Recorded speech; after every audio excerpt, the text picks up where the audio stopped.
So this diagram shows us the conceptual relationships among these different types of time intervals. What I want to do now is derive a couple of quantitative relationships among them. So let's start by considering these two, delta S and delta tau.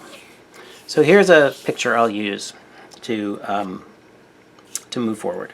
So here are two events, A and B, in space-time, and here are two world lines that connect A and B.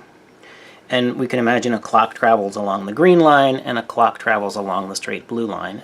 They would each measure a proper time. The blue line, however, because it's straight, it's inertial, it's moving at a constant velocity, will also measure the space-time interval. So we might wonder, well, how would we calculate the proper time here along the green line? And well, we've learned how to do that. The proper time along a world line is you add up these terms, these little space-time intervals, along that world line. If v is constant, we can do that addition all at once. If v is changing, which is going to be the case here, we would have to add it up piece by piece. So let's do this from the point of view of the blue clock. So let's adopt that as our reference frame. So the coordinate time in that reference frame coincides with the space-time interval. Right? If you're in this reference frame, the time you measure is indeed the space-time interval. So then this v here would be measured relative to an observer in this reference frame moving along here. And so this observer would see the green move away and then come back and move away and then come back. And so the observer in the blue reference frame sees the green move, and so would have a velocity greater than 0. So let's think about what happens here in this formula. So v is going to be greater than 0.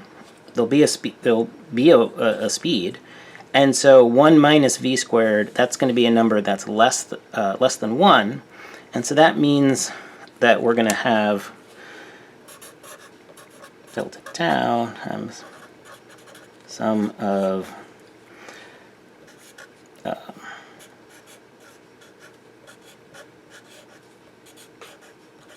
right, so this square bracket here, what I mean is this is going to be some number that's less than 1 because v is greater than 0. So this could be like, it depends how fast it's moving. If v is a half, 1 minus a half squared, square root, that's a number that's less than 1. And so we're taking a bunch of space-time intervals, multiplying them by a number less than 1, adding them up to get delta tau. And so what that means is that delta tau is going to be less than or equal to delta S. So this, the only case in which it would be equal would be in the special case if the green line happened to coincide with the blue line. But in all other cases, the proper time interval is going to be less than the space-time interval.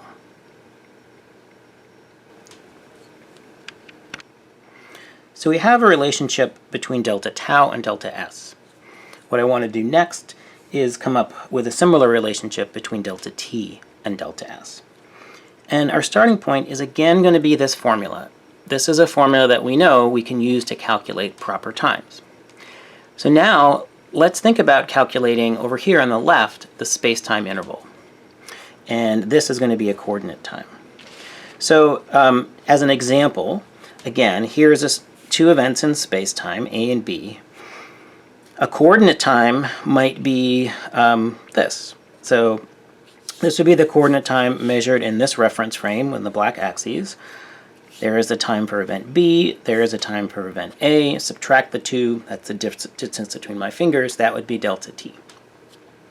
We could then say, all right, in this reference frame, I'm seeing this blue clock move.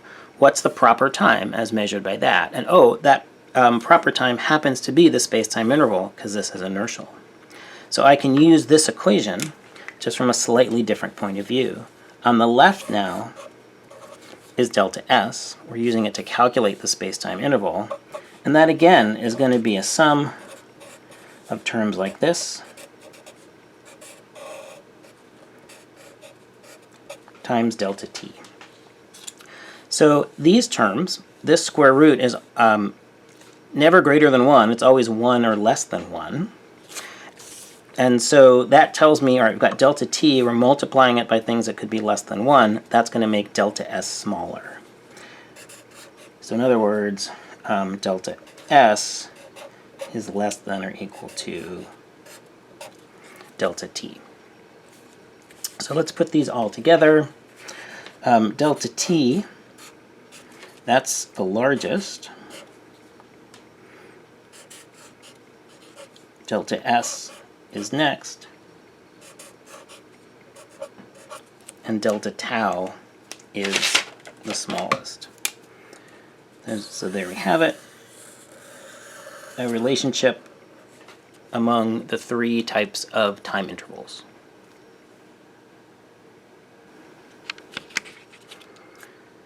So we've seen and derived using these arguments this relationship among the three different types of time intervals.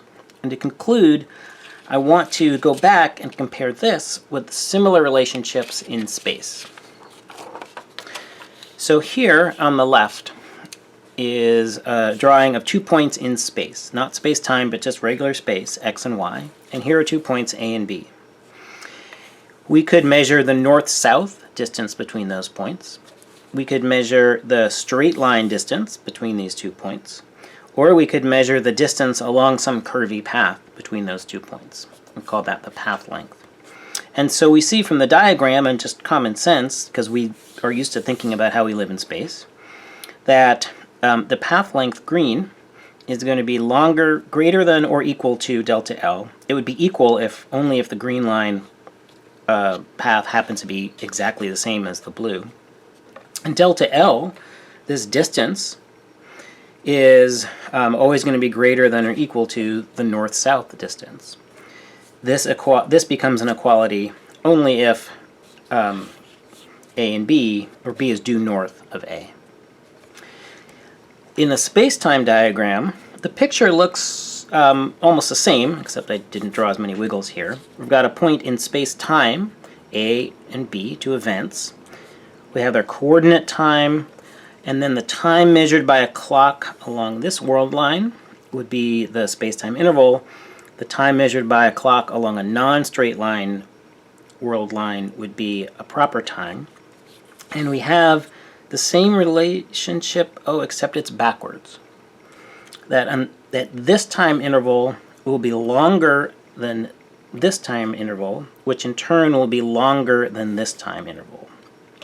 So that's weird. Our eyes sort of deceive us here. What's going on? Well, we have different metrics on these spaces. So on space, delta L squared is delta x squared plus delta y squared. Over here, delta s squared is delta t squared minus delta x squared.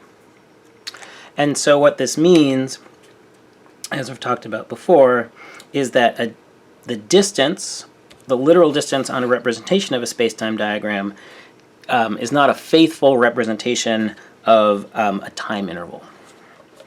The space is not flat, it's not Euclidean. So we'll explore this non-flatness, this different type of geometry, more in the next unit. But for now, we have this relationship that we can work with, and so following this video is a quiz that will get you again thinking about coordinate time versus space-time interval versus the proper time.